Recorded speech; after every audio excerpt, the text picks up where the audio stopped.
Hello po, engineer. Magandang umaga po. Nangailangan po sana po ako ng tao, engineer eh. Mga mason, yung lahat ng may mga skill. Kapintero, labor. Nangailangan ako ngayon, engineer. O ito, engineer. Meron nga po nag-apply ngayon sa akin eh. Sige po, engineer. Asikasuhin ko lang po muna yung nag-apply po, engineer. Boss, ano po yung atin yan, boss? Boss, mag-apply sana rin ako ng trabaho. Ano ba trabaho yung ina-applyan mo? Mag-apply po sana ako sa yung foreman kung nananggapan po kayo ng foreman. Ano ba yung hawak mo na papel na yan? Ito po yung diploma ko nga katunayan. Nakapagtapos po ako ng 3rd year high school. Diploma ko po to, sir.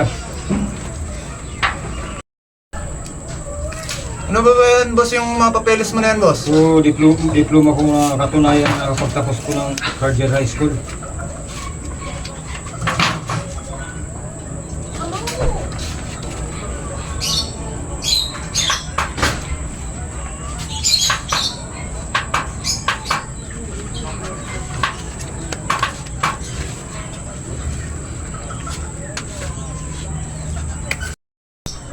Boss, pasensya ka na, boss.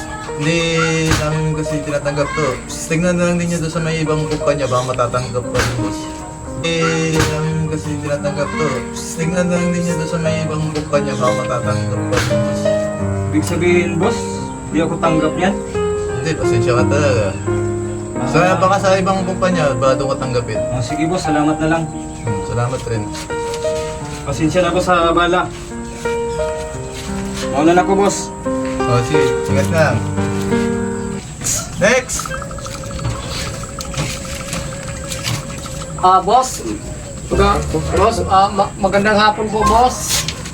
O, ano ba yung ano mo? Mag-a-apply po sana ako ng trabaho, boss. Ano ba tatrabaho, ano na ina-apply mo trabaho? Mag-a-apply po sana ako ng labor. Labor? Opo. Ano ba yung natapos mo?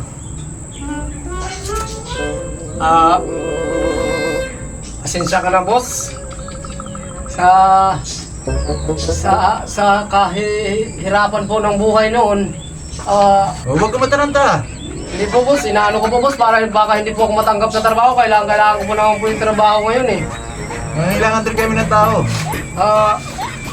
Pasensya ka na, boss, dahil po sa kahirapan noong unang panahon ng mga magulang ko, hindi po ako nakapag-aral. Kahit nga po isang litra, hindi ko po alam kung anong ibig sabihin po yun eh. Kahit yung sinasabi ng A, I, I, O, hindi ko po alam kung paano basahin at paano isulat po yun eh. Wala po akong natatapos eh. Ganyan ang kailangan namin trabador. Sa hindi ka marunong bumasa, bobo ka ba? Yan ang kailangan talaga namin na trabador sa amin. Sorry po. Babasagin mo pa yata sa lipong ko eh. Hindi, sorry po, boss. Ibig sabihin niyan, tanggap na ako sa trabaho, boss. Oh, tanggap ka na. Yes! Boss, maganda talaga hindi nakapag-aral. Tanggap ka agad sa trabaho. Dahil bobo ako, hindi ako marunong bumasa. Tanggap ka agad sa trabaho. Boss, salamat, boss. Salamat po. Mag-upisa ka na bukas ha. Opo, ayos na po ko, uwi. Ayusin ko na po yung mga damit ko yung pang trabaho ko po. Kasi sige. wala ko pong tuwa po eh. Natatanggal po yung salwal ko po eh. O sige, balikan mo ako bukas. Paso na po ako, boss. Pasado ka. Basta yung mga ganyan na angguluhan. Pasado Yung ka. hindi mo marunong magbasa at saka bobo. Oo, basagin ka.